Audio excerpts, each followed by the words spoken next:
لیکن سر آپ سے دو مختصر سوال سر کروں گا. یہ تو معاملہ بالکل آپ نے سی ایم صاحب کے حوالے سے کہا کہ معلومات ان کے پاس ہوگی, لیکن بتائیں گے کہ آپ کے جو مشاورتی اجلاس ہوئے ہیں اس میں کیا معاملہ زیر بحث آیا, اس میں کیا آپ کے سامنے اعداد و شمار رکھے گئے ہیں, کیا صورتحال آپ کے سامنے رکھی گئی ہے؟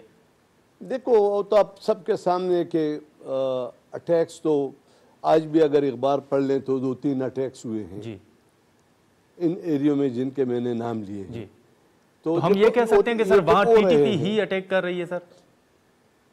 یہ دیکھو یہ تو ہمارے اداروں کو علم میں ہوگا کہ کون کر رہے ہیں, اس کا سدباب کیا ہے.